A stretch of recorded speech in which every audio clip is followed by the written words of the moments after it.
My brother is a pervert, he has mania, and to stop me from marrying my fiancé, he broke one of his own legs. Later, I was killed by my fiancé and my best friend in a conspiracy. That couple was intimate at my funeral, scheming about how to spend my inheritance. My brother, who had a lame leg, chased them halfway around the world like a madman. He brought the heads of those two men before my corpse, covered in blood. Then he held me, patted my head, and murmured beside me, "Little one, I've always been here, given a second chance at life." When my fiancé held me and told me to put the drug into my brother's water, I pushed away the man with the disgusting smile. What could my brother possibly have done wrong? My brother just loves me too much. Sophia Lincoln. When the time comes, just put this thing in your brother's drinking cup. Your brother definitely won't be on guard against you. This medicine can knock out an elephant, once your brother falls asleep. I'll take you away tonight, okay? The person across from me gently squeezed my wrist, but my thoughts were not on him. My gaze was fixed behind him. The shadow of the locust tree swayed. My brother, wearing a white shirt, at my doorstep, holding a kitchen knife, with a gloomy look in his eyes, staring at the two of us. When I realized I had truly been reborn, my brother had already dragged me into the room. He held a kitchen knife in his left hand, while his right hand fumbled by the door. Unable to find a hemp rope, he likely tore off his own tie and used it to bind my wrists. "You are not allowed to see Grant. Grant is my fiancé, the man who just had me use anesthesia to knock out my brother." I let my brother lower his head to adjust the knot on my wrist. I could cry, to avoid hurting me. He even patted it with cotton. "Bro." I grabbed his finger. He paused for a moment. In my previous life, I found even touching him disgusting.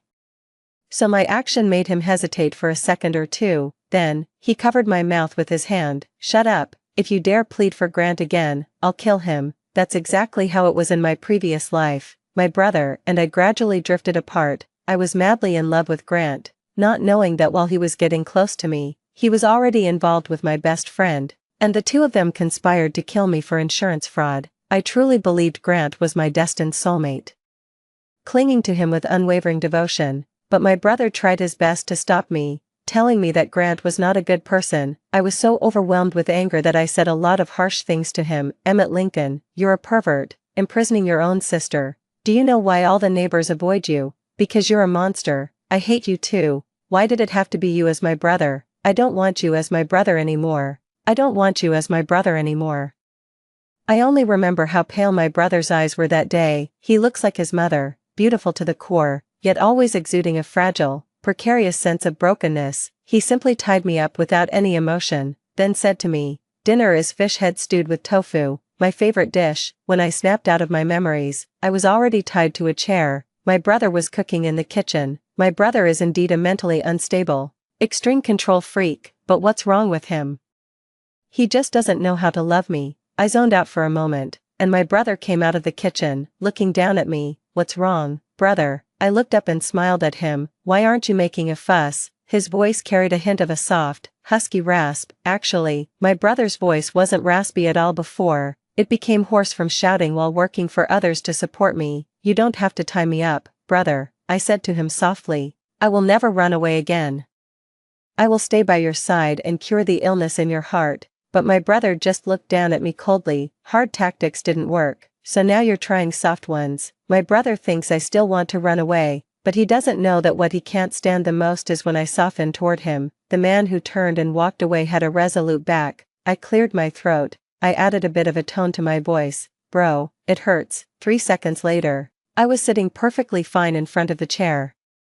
My brother squatted in front of me, as anxious as if I had lost a limb. "Where does it hurt, huh? Do you need to go to the hospital?" I didn't mean to. He wanted to touch me but didn't dare, because I had once yelled at him, telling him not to touch me. So whenever I was angry, he never dared to defy me. My fingertips brushed through his soft black hair, and he froze there, looking at me with a shocked expression I hadn't seen in ages. I lower my head, carefully tracing the corner of his eye.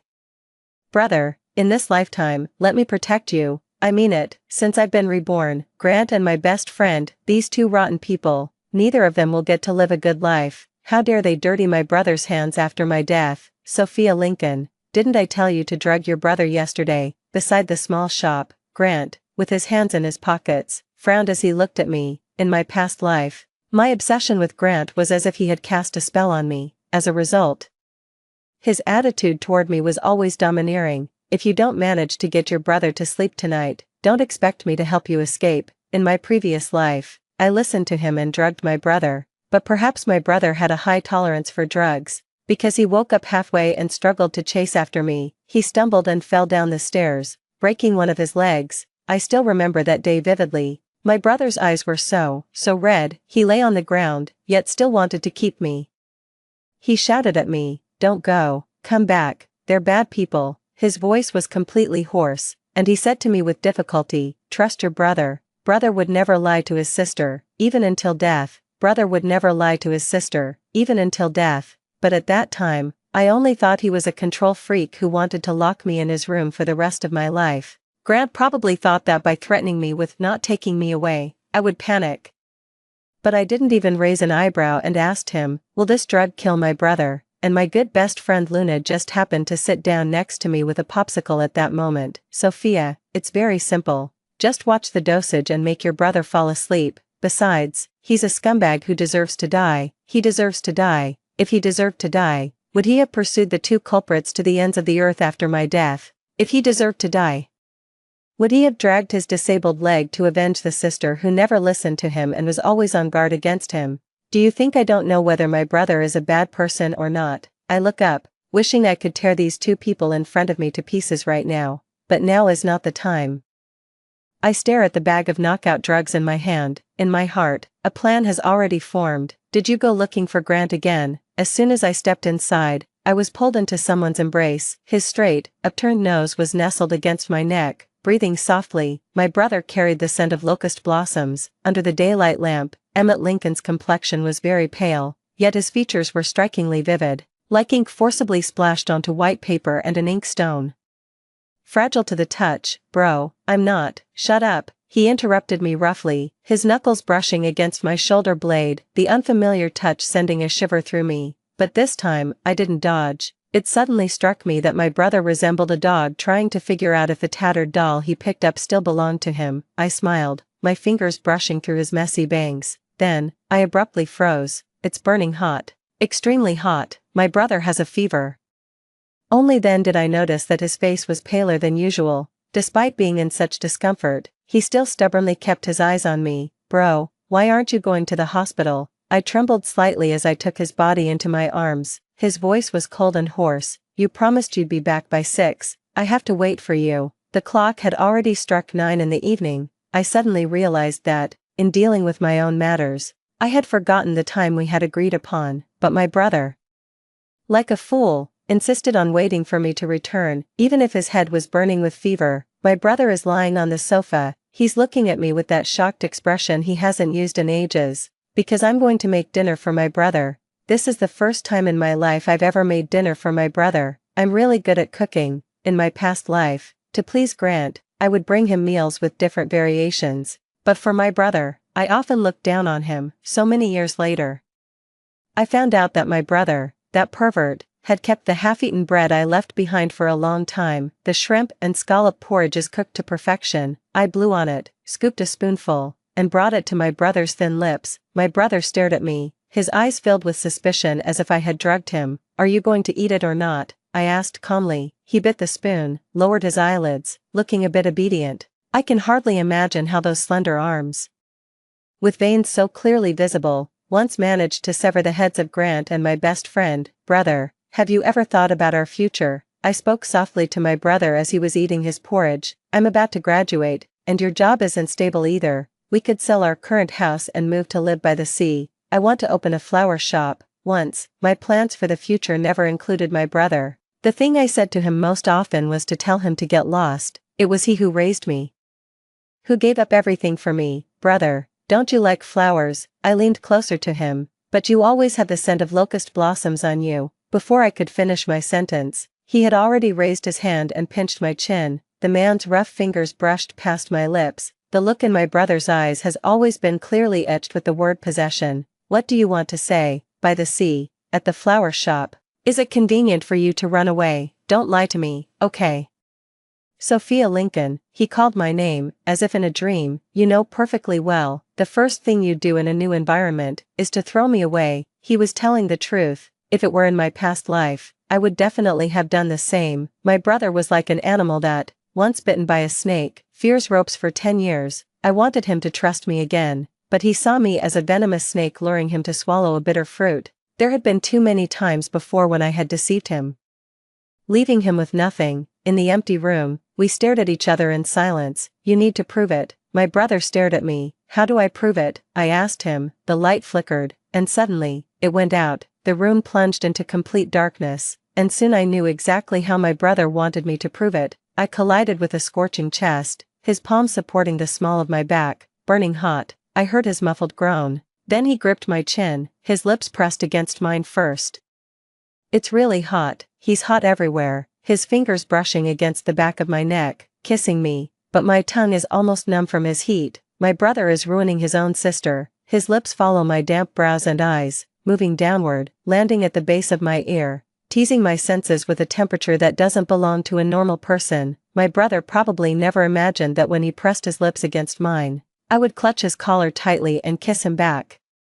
So my brother's breathing became erratic, and he tilted my chin up. He pressed his forehead against mine, gently rubbing. I followed his whispers in the darkness. Only then did I realize at that moment who was in distress. Just prove it like this. Don't leave your brother. I washed the last bowl in the kitchen. My brother is in the living room, and honestly, I'm just avoiding him. I rushed things too quickly. My brother and I did something we'd never done in our past lives.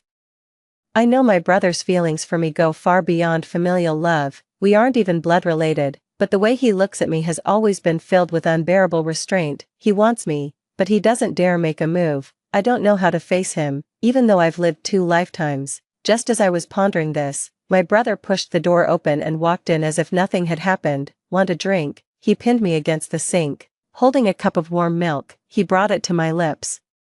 I do have a habit of drinking milk before bed, but this seems to be the one my brother drank. Following the imprint of his lips, I took a sip. You're so good. He ruffled my hair. Bro, I called out to him. You need to practice your kissing skills a bit more. What? He chuckled. I said. I turned around, and then he lowered his head, unexpectedly kissing the corner of my lips. I tugged at his tie. Bro, do you believe me now? I won't run away. See, I'm like this, yet. The man leaning over still just looked at me like that. Everything is open to you. My head suddenly felt heavy. I looked up at him, my mind unclear. No, my head is so dizzy. In the milk, my brother cupped my face in his hands. His calloused fingertips brushed against my eyelids. I couldn't move. There was something wrong with the milk. I heard my brother's voice, as if it were coming from somewhere far away. This time, you did very well, Sophia. However, you shouldn't have placed the medicine in such a shallow spot in your bag. It just fell out. You almost managed to kill your brother. Damn, my brother seems to have misunderstood. I put the knockout drug in my bag to test its source. I need to find evidence of Grant and their crimes. But it seems my brother mistakenly thought I was trying to drug him. Everything I just did was also seen by him as a grand act of self-sacrifice, just playing along. I wanted to explain, but I couldn't speak. My eyelids growing heavier and heavier. What kind of mess is this? I tried to reach out, but Emmett Lincoln shook off my sleeve. Do you really hate your brother that much? Fooled me once, and you think you can do it again? My mind was in a fog. I felt something constricting my neck, making it impossible to breathe. My entire body was paralyzed. I'd been tied up by my brother. Brother. I looked at him somewhat helplessly. You have to give me a chance to explain. Emmett Lincoln lowered his gaze, looking at me expressionlessly. My brother is very tall and appears quite thin, like fragile glass in this world, yet he is incredibly strong. Whether it was dealing with that couple in the past life or handling disobedient me in this one. His nearly cold white knuckles brushed against the base of my ear. Brother, I call out to him. Shut up. Another sharp, slightly hoarse rebuke follows. My brother leans down and kisses me. His eyelashes are quite long, brushing against my eyelids and making them a bit itchy. I can't move, but I feel that even such a gentle tease from my brother is more than I can bear. Because I like him, I'm forced to respond to him. But when my nostrils are filled with my brother's scent, the last shred of reason pulls me back from the abyss and makes me sober up. I'm not here to practice kissing with my brother. Brother, cough, cough. I start coughing. He lets go of me with a hint of dissatisfaction, gently patting my back. Choked. Who really needs to practice their kissing skills? He spoke sharply, clearly still carrying anger. He thought I had lied to him, but I hadn't, so I got angry too. you don't trust me. The drug was given to me by Grant, he wanted me to knock you out. I only accepted it because I wanted to send it to a testing agency for analysis. You're the one who doesn't believe me. I raised my head and met his gaze. When my brother leaned down to kiss me again, I knew my explanations were just going in one ear and out the other with him. I broke free from him. He raised one eyebrow and let out an "oh." The words were light, brushing against the base of my ear. Yes. The medicine was sent for testing, not to poison my brother, Sophia Lincoln. Are you going to say next that you did all of this for me, but have you ever loved your brother even a little bit? His features were calm, but his eyes were so panicked they seemed about to shatter. I opened my mouth, wanting to say something, but the words wouldn't come out. After all, before this, in order to escape Emmett Lincoln, I had done all sorts of shameless things, like mixing sleeping pills into his breakfast, stuffing lime into his pencil case, and falsely accusing him of theft to have the police arrest him, among many others. It could be said that half of my brother's bad reputation in the neighborhood was thanks to me, purely to clean up my mess. He couldn't immediately change his view of me, so I could endure it for now. So I did. I sprang up like a carp and kissed Emmett Lincoln. My brother's lips were nice to kiss, soft. He froze, his eyes like a suddenly unfurled, colorful scroll. So my brother went crazy. My head hit the mattress, but he cushioned it with his palm. The bed sank a little from our movements. I responded to him, found his fingers, and intertwined them with mine. He kissed my neck. He said, "You're going to be the death of me, brother." I think, in my past life, I owed Emmett Lincoln a great deal. In this lifetime, I'm not sure I can cure him, but I can certainly promise to accompany him in tormenting each other until death. My brother cooks really well. If my hands weren't tied and he was feeding me bite by bite, I think it would taste even better. Brother, I drew out my tone, calling him. The silver spoon paused at the corner of my mouth. Sophia Lincoln, the last time you acted this coquettishly toward me, you almost sent your brother to jail. He was stating a fact with indifference. My leg, however, under the table, brushed against my brother's calf. He froze for a moment. A faint blush crept up his cheeks. So innocent. If my brother hadn't just pinned me to the bed and kissed me like a starving wolf, I might have believed it. Brother, do you believe that fate works in mysterious ways? Actually, I had a dream last night, about the future. In the dream, I married Grant, and you, brother, broke one of your legs. Later, Grant and Luna conspired to kill me. You dragged your useless leg and chased them across more than half the globe. So, I really hate Grant right now. I stared into his eyes, speaking these words with utmost sincerity, yet his expression remained blank. His beautiful eyes like a mirror of the sky. I couldn't guess what he was thinking. Oh, really? He leaned in close, his breath scorching my neck. What a coincidence. I had a dream last night too. In the dream, my little sister would do anything to escape her brother, so she crafted an exquisite lie, trick my brother into a life of drunken dreams, and then dump him. I almost thought he was also reborn, because in my past life, I had sweet-talked Emmett Lincoln just before drugging him. I still remember that day. His eyes were red. He grabbed my wrist and held me tightly. You won't leave me, right, Sophia Lincoln? You're sure you won't leave me, right? So that night, I drugged him, and he broke a leg. If my brother dreamed about these things, it's normal for this psycho to want to keep me tied down. I laughed at him twice, and he frowned at me. Then forget it, brother. No matter how you treat me, I'm willing. I promise this is the last time I'll lie to Emmett Lincoln.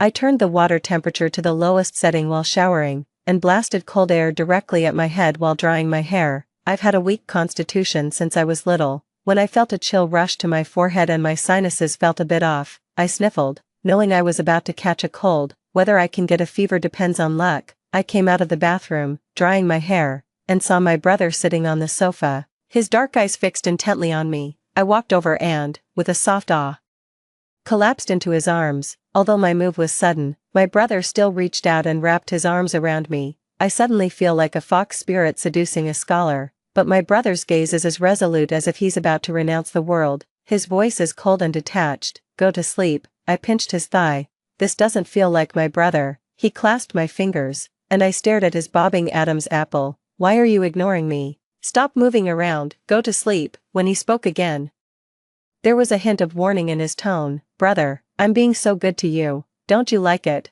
I sat on his lap and reached out to touch his Adam's apple. His pupils visibly trembled. And he let out a muffled groan, holding it in again. My brother, then I won't be so good to you next time. Okay, you were the one who didn't want me. Emmett Lincoln, see, it was you who brought your sister. A familiar force pressed against the back of my neck, my lips were suddenly sealed, and the words I wanted to say were swallowed back into my throat. He didn't want his sister to speak again, that bastard. Sometimes I feel quite sorry for my brother, although I am the one who is locked up. He is the one who feels trapped. I wrapped my arms around his neck. Are you scared, brother? He silently nodded in my embrace. You've been acting so strange lately, Sophia Lincoln. His voice was hoarse. I'm so afraid it's a trap, but you know what? Even if you dig a pit right in front of me, smiling at me, he said, bro, you jump down. Brother would always jump down without a second thought, in the middle of the night. I was so uncomfortable that I couldn't sleep.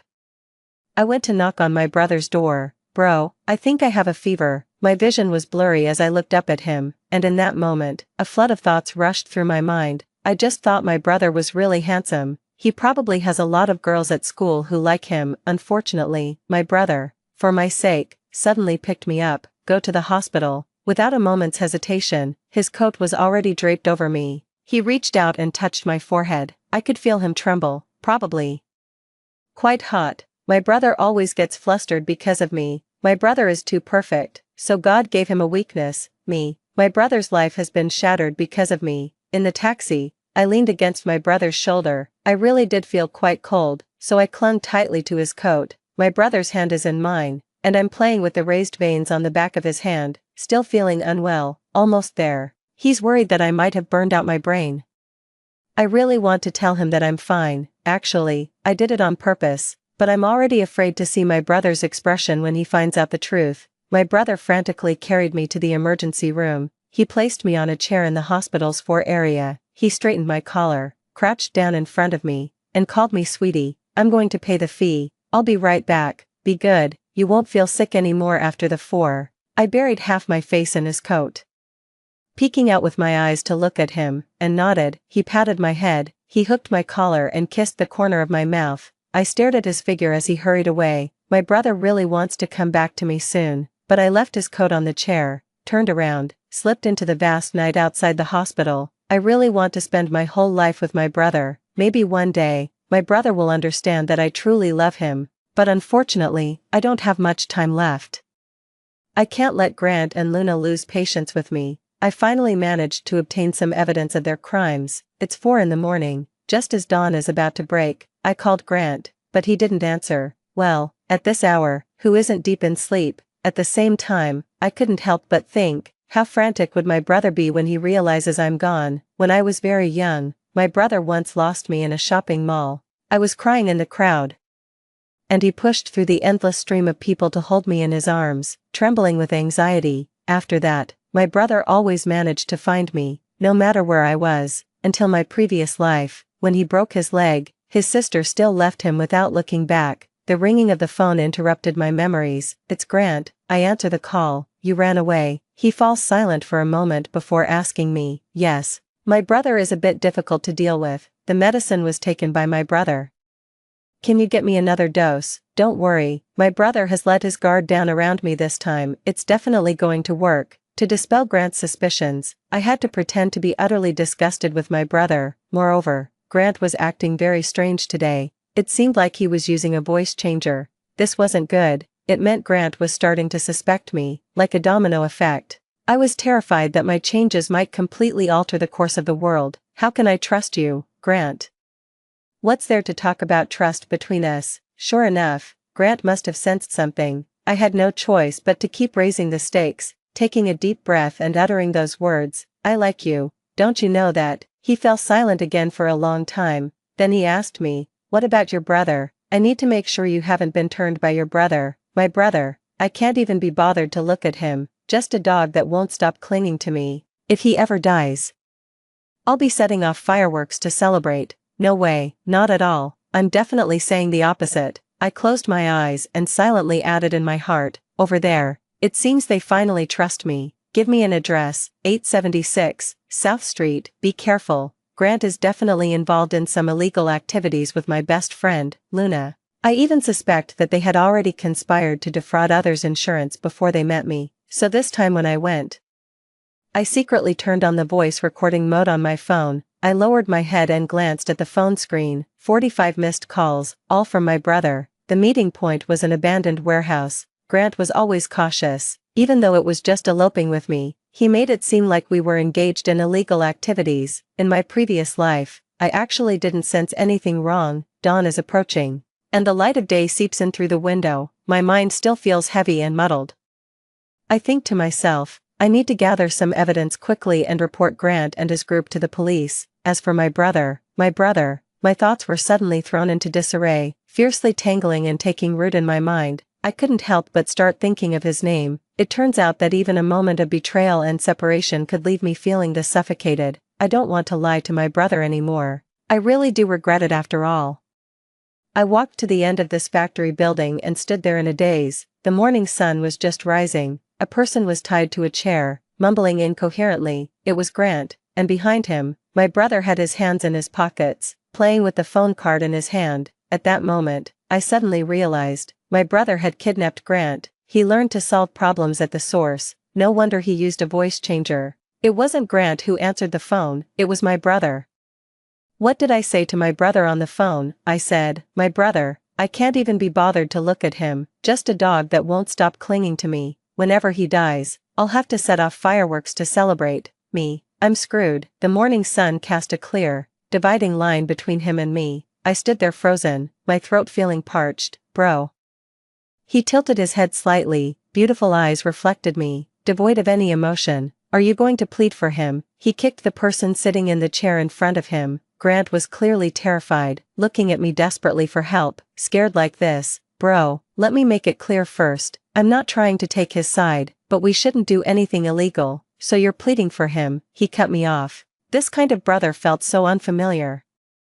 I never imagined my brother would look at me with that kind of gaze, calm, indifferent, silent. But what should I say? I explained, but my brother didn't believe me. And from then on, everything just got worse the more I tried to explain. It was the final straw that broke the bond between us. I thought my brother would get angry, that he would scold me, he would tie me up and take me home to settle the score. But he didn't do any of that. His calmness made me panic.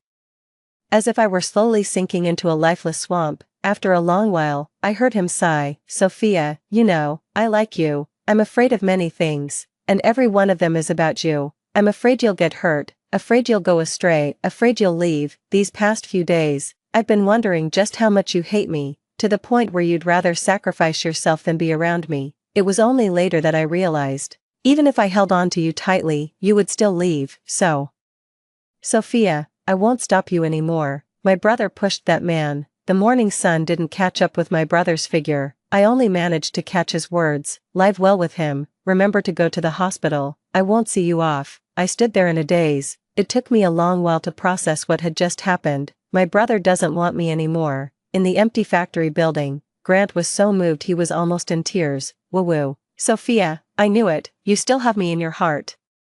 Your brother is just a pervert. You should call the police and have him arrested. I kicked over the chair he was tied to. Who is he talking to about us? Grant didn't dare to call the police because he himself was involved in illegal activities. The man was wailing behind me. He begged me to untie him, but I ignored him. After a brief internal struggle lasting 2 or 3 seconds, I chased out of the factory building. I decided to chase after my brother, ever since I was little.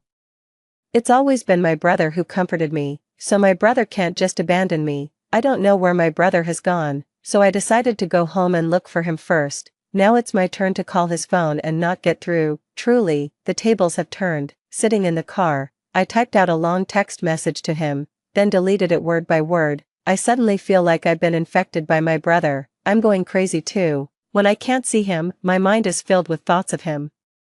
I finally found my brother, not at home, but at the convenience store right outside our house. I stood at the entrance of the store, take 2 steps forward, but freeze under the streetlight. The convenience store is nearly empty in the early morning. My brother is wearing a black windbreaker. His eyes are deep set, and his skin is almost coldly pale. He lowered his eyelids and handed the item in his hand to the clerk. The clerk was a very young girl, shyly stealing glances at him. My brother then curved his eyes and smiled at her. I exploded at the shop entrance. Somewhere in my heart felt as if it had been fiercely twisted. My brother stepped out of the shop, He looked at me with a hint of surprise. A faint morning light fell on his brows and eyes, as I stood on the path my brother had to take, so he tilted his head, move aside. The way my brother looked at me, as if looking at a stranger. I couldn't hold back anymore. Bro, the trailing tone of the word changed its tune. I watched as my brother's pupils gradually dilated. He pulled me into his embrace, his thumb brushed across my cheek. What are you crying for? Don't cry. I was wrong. It's my fault. Don't cry. Okay. Everything in his hands fell to the ground, just to wipe away my tears. I choked up as I looked at him. I've been without parents since I was little, and now you don't want me either. Emmett Lincoln, how can you be so heartless? He said. Alright, it's all my fault. You really are my ancestor. Don't cry. Okay, but I was crying so hard I could barely catch my breath. It wasn't until I felt my nose completely blocked that I suddenly realized I was coming down with a cold, and then, it was as if all the viruses in my body launched a full-scale attack on me at once. My head gave a violent, dizzying shake. It only then occurred to me that after a whole night of turmoil, I hadn't even managed to get half a bottle of 4 fluids. My consciousness gradually sank into a daze as I clutched his sleeve. In the final moment, I still heard my brother frantically calling my name. I felt my eyes being covered, the black cloth. I couldn't see anything, so my senses were infinitely heightened. Someone brushed aside my bangs and patted my head. The slightly calloused knuckles belonged to my brother. Brother, I called out to him. He didn't respond to me. Reaching out to undo the button at my collar, all the way down, I shivered slightly. He rubbed my earlobe. Be good, let's take your temperature. Brother, why are you covering my eyes? Because, catching his breath, it falls by my ear, magnified 10,000 times compared to the usual sensation, my heart pounding wildly. I'm going to punish you. I have a fever. Brother, my wrists were patiently bound by him, so I had to follow the sound of his voice, but he fell silent, and all I could catch was the rustle of sheets and fabric. Along with him lifting my wrists and winding the silk around them, one loop after another. It doesn't hurt, nor does it make me sad, but it's just very bittersweet, just like my brother is to me. Brother, I was wrong. I had no choice but to beg him for mercy. He gave a soft hum, and I couldn't quite grasp his attitude, my vision shrouded in darkness. He took the thermometer from under my arm, seemingly checking the numbers on it. Where did I go wrong? I heard him ask me. I shouldn't have lied to you. I shouldn't have kept in touch with Grant, but you know what, brother? The reason I reached out to Grant and the others was really to. A touch of warmth landed on my forehead, and I thought it was most likely my brother testing my temperature with his own forehead. That's not right, Sophia Lincoln. I'm not angry because you lied to me. It's because you deliberately made yourself catch a cold, Sophia Lincoln. Do you understand? My brother pushed my legs apart with his knee. You hurt yourself because of me, so I want to kill myself. Emmett Lincoln said everyone's world is different, and in his world, there is only me, so don't make your brother sad. Don't let your brother suffer anymore, okay? His kiss lands on my neck, damp and wet. I'm afraid one day I'll go crazy.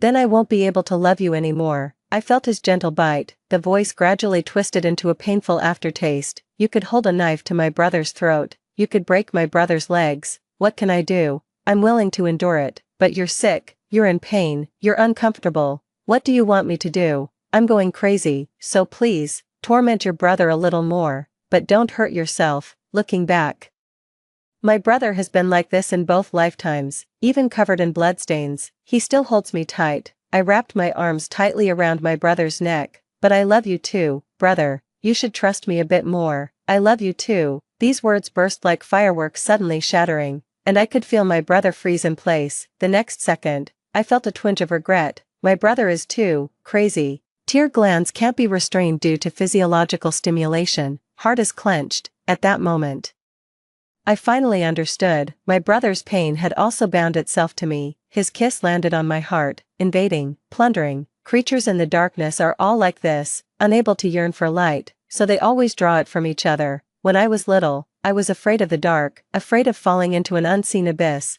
but if my brother was the abyss itself, I would willingly sink into it. Brother. I called his name unconsciously. The black cloth was lifted by my brother, and I gazed into his eyes.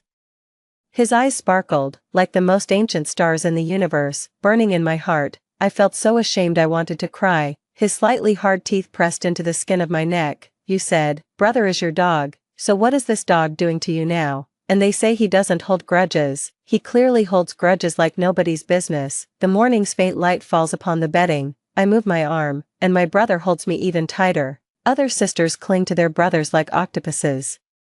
But my brother clings to me like an octopus, his tall, straight nose brushed against my neck, whether intentional or not. It rubbed against the red marks, causing a bit of pain. Bro, you were so affectionate last night. I thought you wouldn't have the heart to leave me like this. He buried his face in my neck and laughed, with a slightly heavy nasal tone. It stirred my heart again and again. Sorry, I couldn't help it. An apology that wasn't sincere in the slightest. Shall I make it up to you? He helped me sit up straight, letting me straddle him. The morning light happened to fall on my brother's brows and eyes. He instinctively squinted, his hand resting on my waist, his face so exquisitely carved it seemed like the work of the most renowned sculptor of ancient Greece. I leaned down and bit my brother's shoulder. He reached out to brush aside the stray strands of my hair. I gritted my teeth, imagining how my brother had handled me last night. Feeling a bit angry, I bit down hard. He hissed in pain. Endure it. I grip his neck, he obediently nods, and I lower my gaze to the bite marks left on his body. My teeth are really good, such a perfect proportion. TSK. I hadn't finished admiring it when my brother suddenly lifted the blanket. He wrapped me into his embrace. My vision plunged into darkness, surrounded entirely by his scent. His kiss landed on my spine, like the lingering warmth of a morning's trailing note. Damn it, my brother has a cold, he brought this on himself. Neither of us is in good health. I'm breathing fine now, while he's wrapped in a coat, sniffling. Should we go to the hospital? I touched his forehead. It's fine. He nuzzled against my palm. Grant is very likely connected to an illegal pharmaceutical factory, but he's very cunning. I've been investigating him even before you took action. It's just a shame that we're missing a few key pieces of evidence. Sure enough, whether in my past life or this one, my brother has investigated Grant.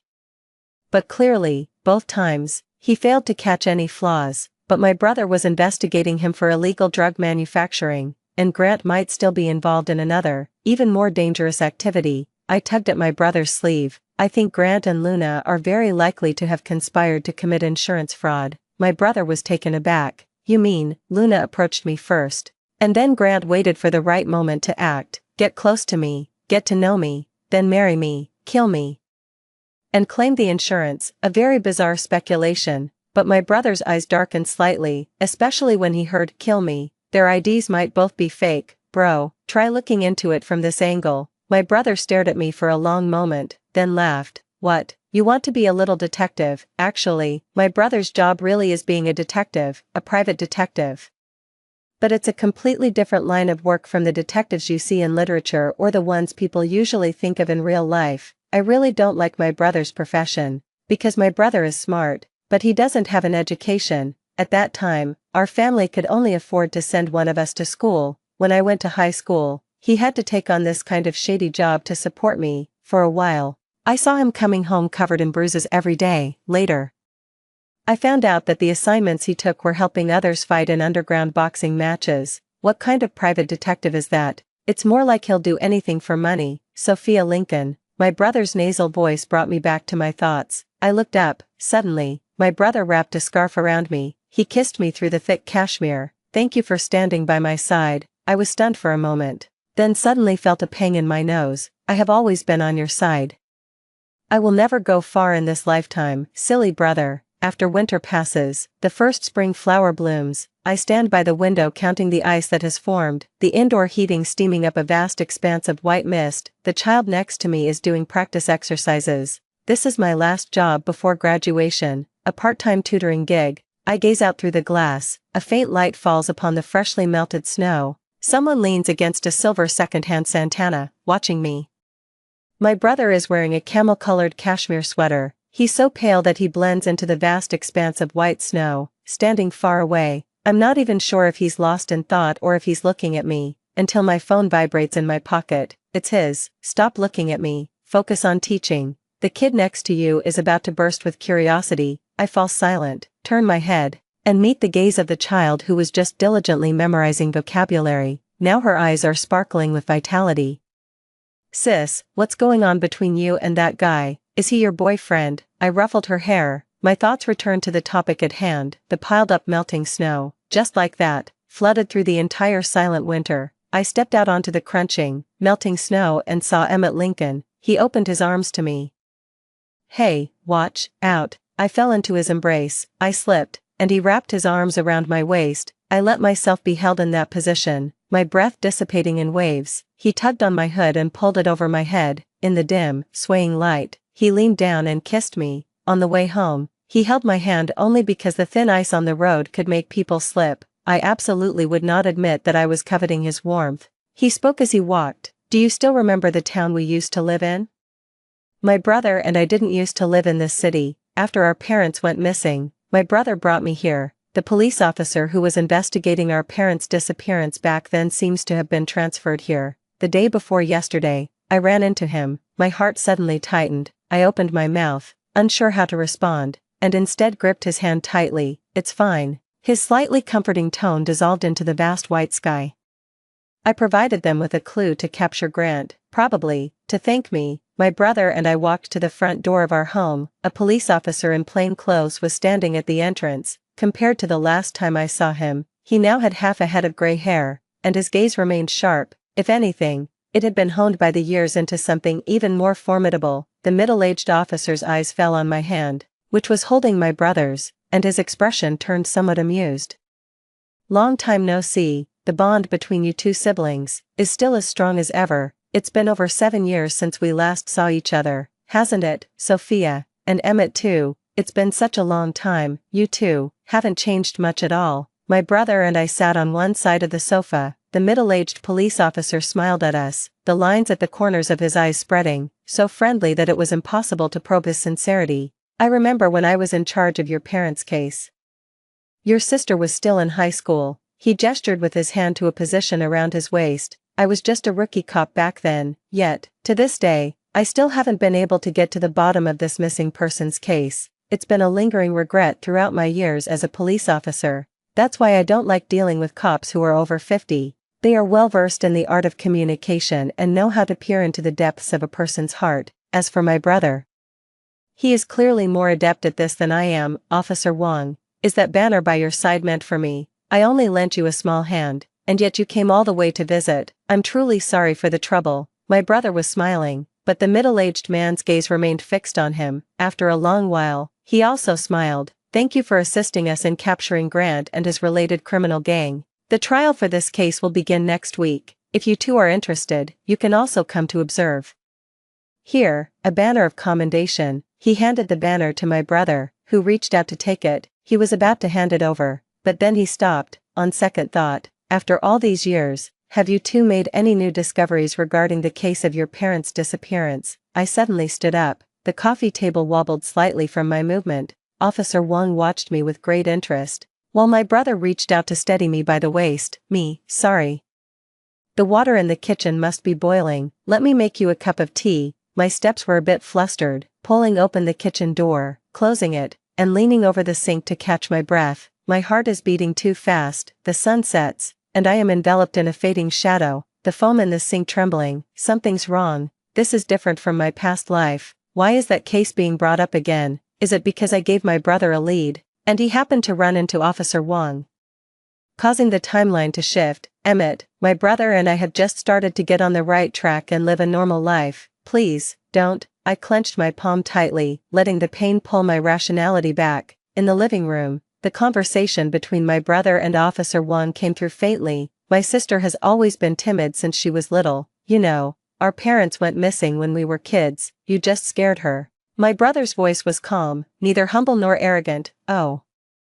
Actually, I've always found it a bit strange. Your parents are missing, so why aren't you and your sister the least bit anxious? Do you think your parents are alive, somewhere you don't know about, or are they already dead?" Officer Wong's questions carried a tone of probing and provocation. After a moment of silence, I heard my brother say, "I think they're dead." Then Officer Wong responded with an "Oh, if my dad were alive. That gambler would probably smash his way in and take the house I bought for my sister to pay off his debts. If my mom were alive, she probably wouldn't let my sister go to college even if it killed her. She'd force her to go out and sell herself. So whether they're alive or not, I wish they were dead." A long time passed, and Officer Wong didn't say another word. "You're trying to guilt trip me, aren't you? Think whatever you want."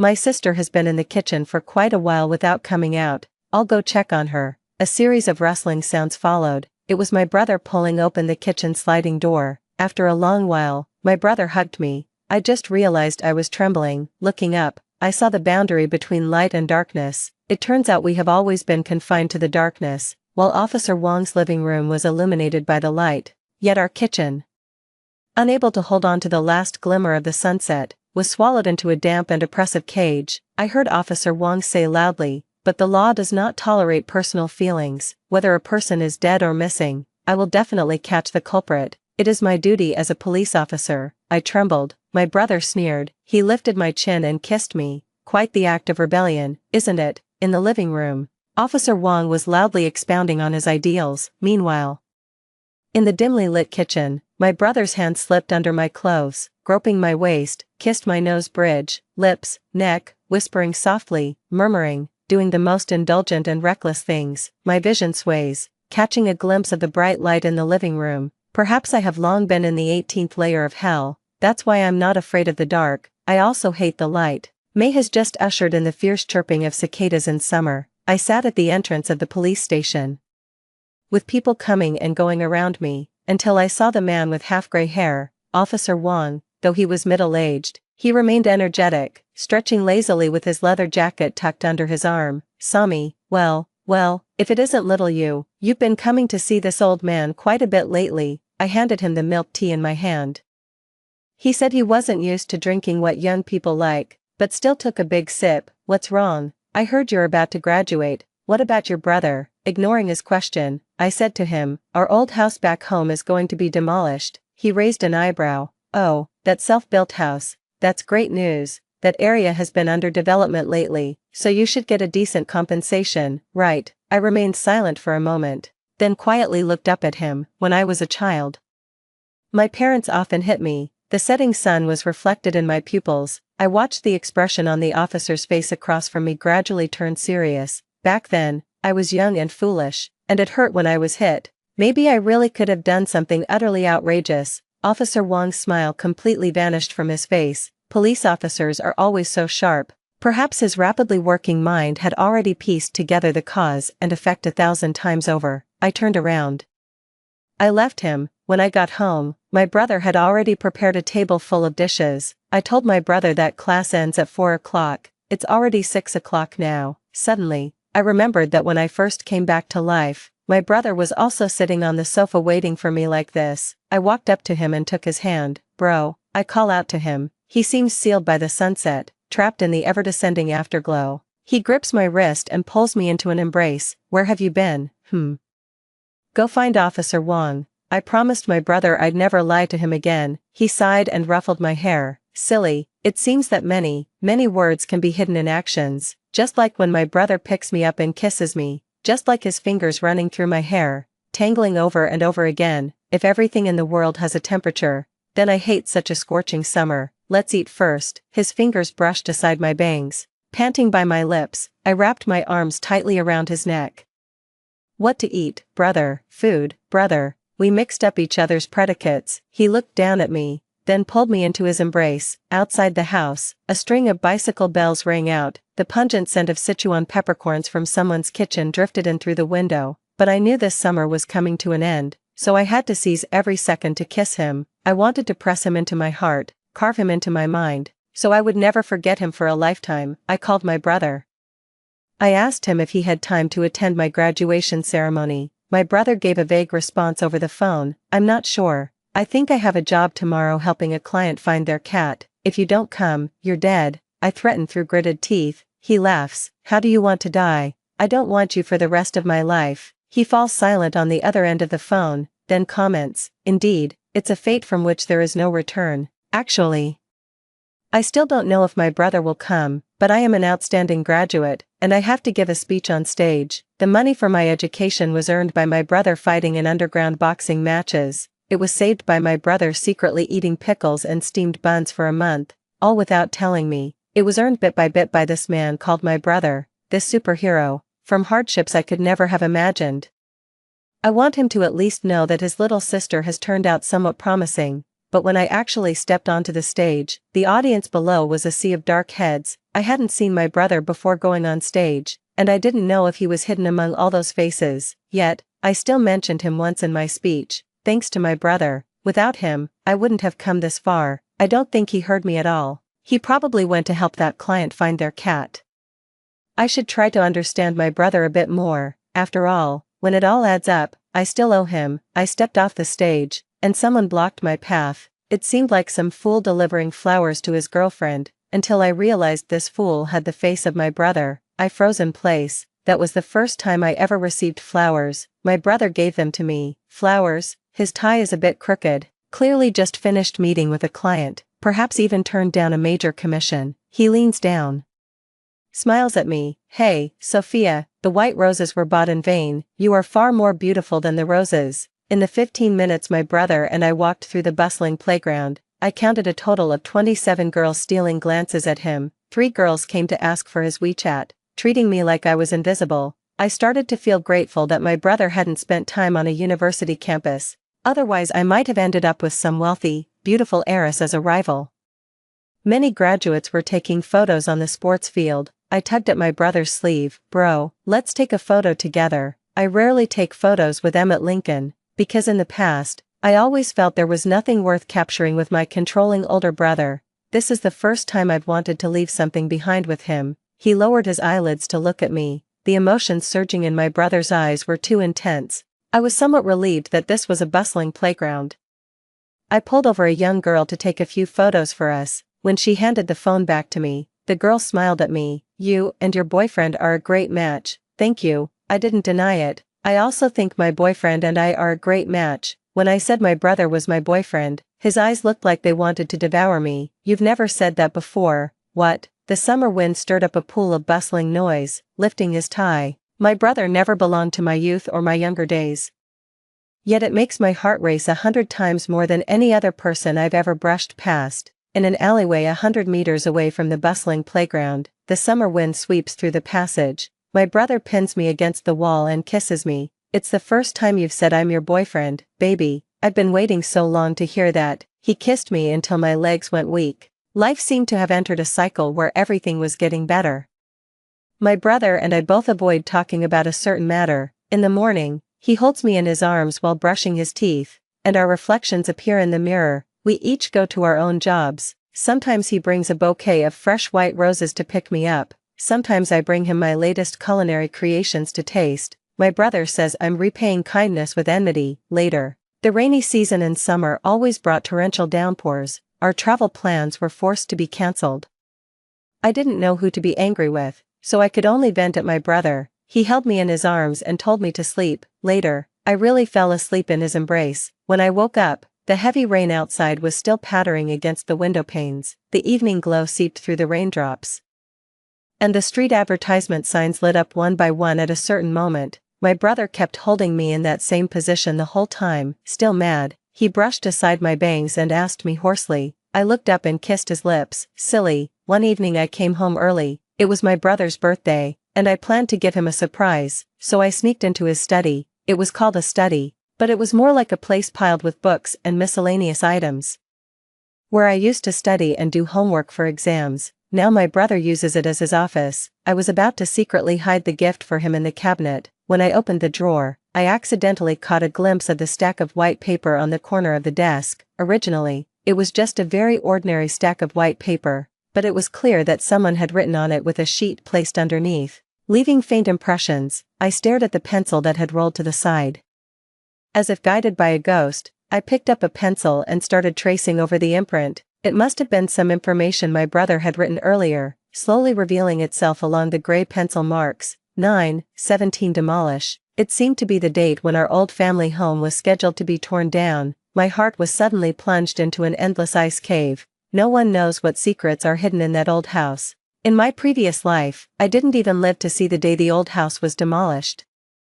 But the increasingly close numbers, along with my terrified heart, were being dragged down, until a calm and gentle voice pulled my thoughts back. Sophia, what are you doing? My brother leaned against the doorframe, calmly raising his eyebrows to look at me. Bro. I instinctively tore off the marked paper and crumpled it into a ball. My brother stared at the paper ball in my hand. What is it? Let me see. I tossed the paper ball lightly into the trash can, walked over, and hooked my arm around his neck. My brother leaned over to look at me. My brother's eyes are like the clearest glass in the world. How could I bear to see them shatter? I stood on tiptoe and brushed my lips against the corner of his mouth. He let me do as I pleased, even supporting my waist. Happy birthday, bro, I said softly to him, handing over the prepared gift, a photo album, made up of pictures of the two of us. My brother and I solemnly placed it on the storage shelf next to the refrigerator. Only two, he said with a hint of self-mockery. It will fill up. I pick up the Polaroid camera. My brother is beside me, and behind us, the candles on the cake are gently flickering. He has one arm resting on the dining table, and I tilt my head toward my brother. I said, brother, smile. He just lifted the corner of his mouth and smiled. It was my brother's 26th birthday. That day, I was still by his side. In fact, every day I spent with him before, I was just as greedy. But September 17th is like a curse. It devours the last remnants of summer for me and my brother. September 16th, the day before our old house was demolished, I went to the police station. My brother happened to be on a business trip today, so I came here secretly. Before coming, I gave Officer Wong a call. Oh, little girl, it's been a while since you last contacted me. His tone was still as calm and composed as ever, as if he had everything under control. Officer Wong, I want to turn myself in. I thought I had dropped a bombshell. As a police officer, he should have taken it extremely seriously. Instead, not only did he not handcuff me, but he also invited me to have tea with him upstairs. Officer Wong, did you hear what I was about to say? I said I want a confie. He stopped in his tracks. Kids these days, do they really take the law so lightly? Me, to turn yourself in? You need evidence that proves you've committed a crime. You know, the setting sun fell beneath the long, endless shadow of the steps. The police officer stood at the top of the stairs, staring at me, and for a moment, it felt as if a sharp sword had pierced through me. I steadied myself and spoke to him word by word. My foster father and foster mother, I killed them both. When I was 12 years old, I sealed them both into the wall of my old family home. The evidence is.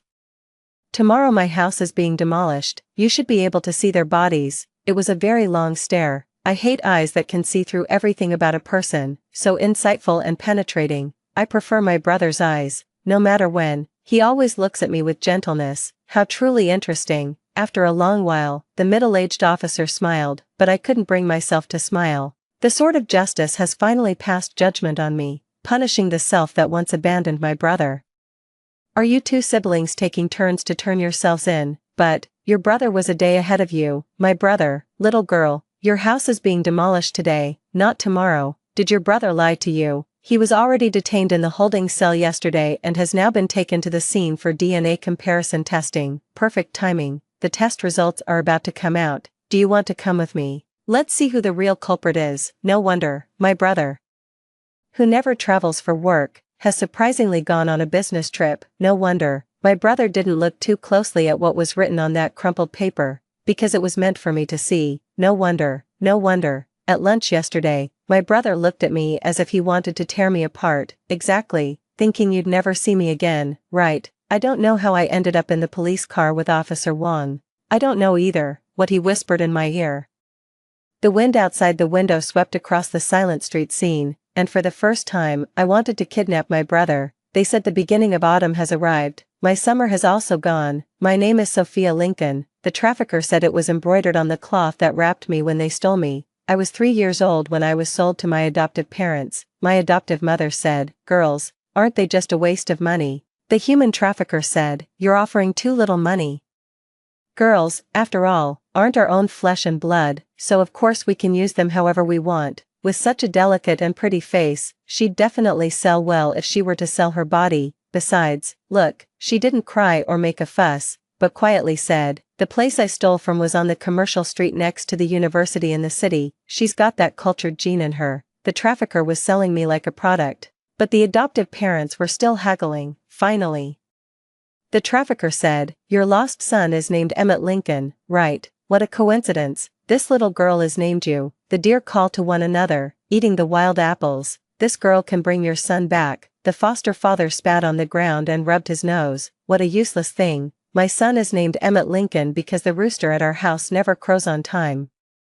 If she were called Goose, I might believe she could bring my child back, but in the end, they still bought me, because I was cheap, because that thing called a foster father was leering at me with his sleazy eyes. He rubbed my little arms and legs. Not a biological daughter, hee. Wait until you grow up a bit more. It seems like others often can't remember things from their childhood, but my memories are very vivid. I just remember feeling pain every day.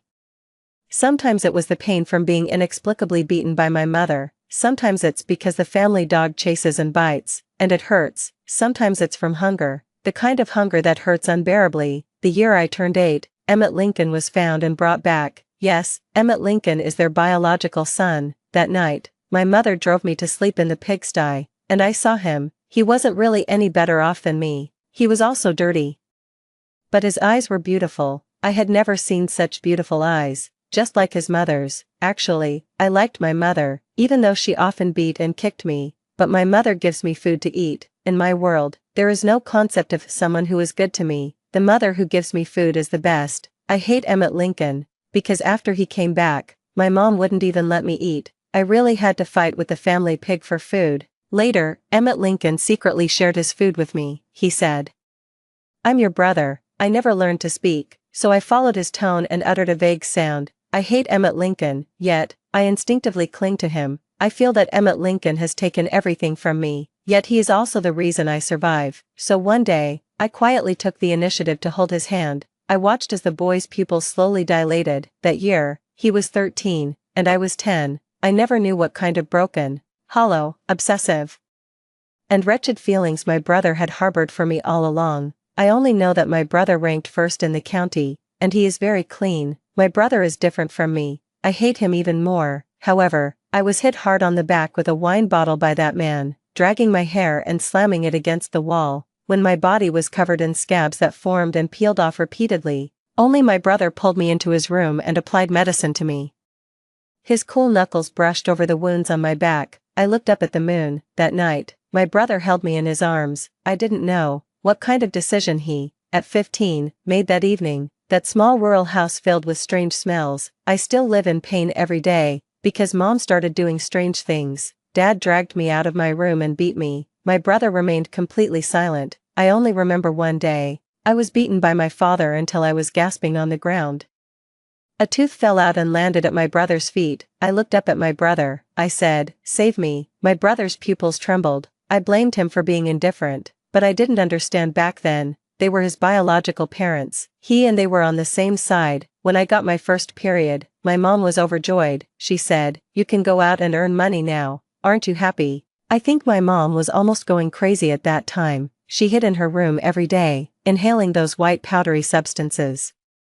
My dad had gone crazy too. He kept losing money gambling, selling everything in the house that could be sold. The world had become distorted. The only clear thing in that constantly churning world was Emmett Lincoln. He received a county level 3 Good Student Award. He has a sharp mind. Only in his embrace do I feel at ease. Yet I still managed to resent him for not being able to save me. I didn't know that some things he had been secretly planning for a year. Dad lost all his money and ended up having to mortgage the house. He still wanted to borrow money to build another, smaller self-built house. That day, my mom was unusually gentle. "Sophia, do you remember those paintings I used to show you? Follow what's written above, and you'll make lots and lots of money. You know, you'll earn money to build a big house for Mom and Dad." At that time, I truly didn't understand that this was selling. I didn't know how humiliating it was, how dangerous, how insane. They know I don't know, yet a kind of fear arises from deep within me. Because my mother was pressing down on my body, making me kneel before my father. That drunken alcoholic lifted his head to look at me. That woman is completely obsessed with her husband. She listens to everything he says because he gives her money. Let your dad test whether you've mastered the technique first. Okay. My mom wants me to use my teeth to unzip my dad's pants. I struggle frantically. At that moment, I was so scared. I didn't know what I was afraid of. The world turned upside down, pouring in black paint, stirring me up, tearing me apart. I felt so much pain, only to realize it was my mom pulling my scalp. I think my tooth might have fallen out again, because my dad's liquor bottle hit me on the head. Everything is tearing apart, falling to pieces. I don't understand. Are humans just meant to suffer in this world? I asked why me? What did I do wrong? It hurts. Do you know how much it hurts? But there is no one in the world who cares about you. My brother came home from school and pushed open the door. What he saw was this scene. My mother was forcing white powder into my nose, and my father was almost stripping my clothes off. The bottle shattered, and my palm was cut on the shards, blood gushing out. This world isn't very good. That goes for me, or for my brother. When did my mother let go of me? When did my father lower his hand? I don't know. I only know the world was soaked in red, warm liquid sprayed bit by bit onto my exposed skin. Fireworks were going off outside. The screams of 2 adult animals in the room pierced my eardrums. I couldn't feel it. I couldn't understand why they were screaming like that. It's just pain. I experience it thousands of times every day. I stare fixedly at my brother. The axe in my brother's hand falls, spraying out, damp, warm, liquid. It stains my eyelashes, and I squint my eyes. My brother's face was expressionless. He told me to stand farther away. If we're really discovered, I can't let the police test your DNA. My brother's voice was so calm that I felt like he was making me a bowl of noodles. It seems like this is the most ordinary day among the countless days my brother and I have spent together. That night, I washed myself clean and put on my favorite clothes, sat at the table, cleaned the house thoroughly, inside and out, place a bouquet of flowers in a tattered vase.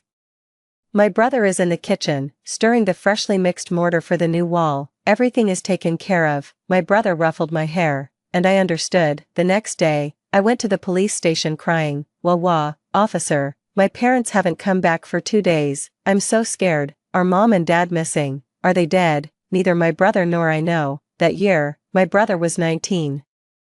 And I was 16. My brother said he would earn money to support me. But he never told me that just before stepping into the house, he tucked his university admission letter into his pocket. A loud bang jolted me out of my thoughts. Is there some holiday today as well? They're setting off fireworks. I look up, gazing at the brilliant lights bursting across the sky, falling upon everyone's brows and eyes, falling into the long river illuminated by police lights. My brother, handcuffed, accompanied by an officer, standing not far away. Half of the house at home has been demolished. Police officers are constantly coming and going, handling the filming. Did my brother see me? I don't know. Actually, every time he can accurately spot me. That time at the students' home for tutoring, at my final graduation ceremony, I took a few steps forward, the neon lights falling on my face. My brother has the eyes and brows I will never forget in this lifetime. He is a madman with a despicable and twisted affection for me. He is the kind of person who would lock me up at the slightest disagreement. He is the one who fell for me when he was just 12 years old. Turn back, come back, okay, forget the body that was once held by him, the murmurs in the darkness, the intertwined kisses. This way, all of this will have nothing to do with you. But why am I so love him, me, walking faster and faster, starting to run over the layers of neon lights.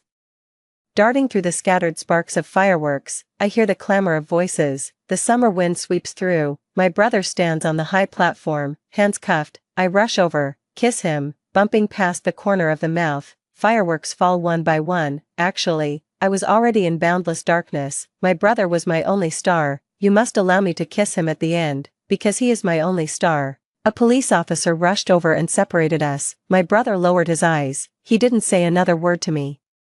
I am like a stranger who suddenly becomes entangled with him. Your brother doesn't want you to become an accomplice. Officer Wong lit a cigarette beside me. I stared at the fading fireworks in the sky and spoke softly. My foster father almost assaulted me. My foster mother forced me to take drugs. What? They shouldn't die. So only my brother deserves to die, right? Why don't you go arrest them? Is it because you're incompetent? Officer Wong.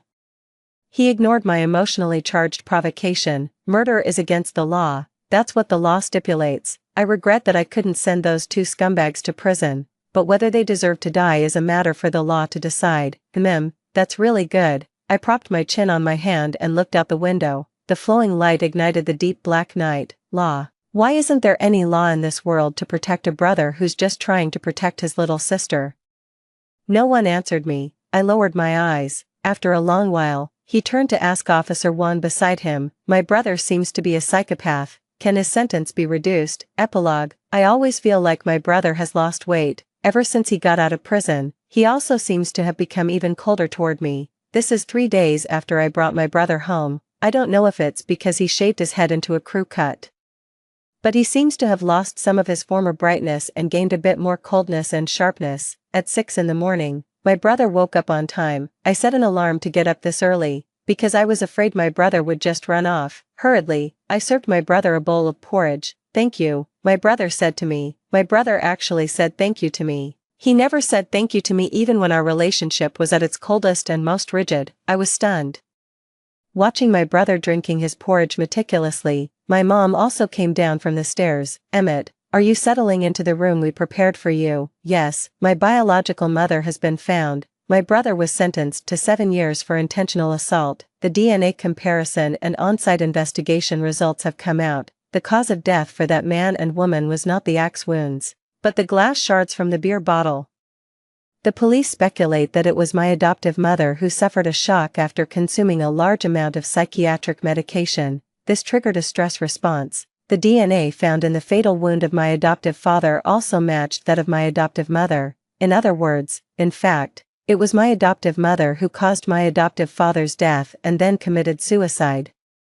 The reason why my brother and I have different degrees of memory discrepancies is likely because the excessively bloody scene caused psychological trauma to both of us, and also because my adoptive mother was holding a bag of white powder that she tried to force-feed me. My brother behaved well and was released 2 years early. During these 5 years, thanks to Officer Wong's assistance, I managed to find my biological father and mother. Both of them are university professors. For decades, they never gave up looking for me. The moment she saw me, my mother pulled me into her arms, crying so hard she could barely catch her breath. Only then did I realize that I, who had been abandoned, trampled, and crushed like this, was also the person 2 parents on the other side of the world had been longing for day and night. My parents are both very good to me. They are willing to fulfill all my wishes. For the first time, I lived in a big house with a staircase. For the first time, I used a bathroom with a bathtub. Moreover, after my parents found out about me and Emmett Lincoln, they didn't stop us from being together. I thought that my brother and I had finally weathered the storm and found happiness. On the day I picked my brother up from prison, I kept chattering nonstop, sharing everything with him. I found my mom and dad.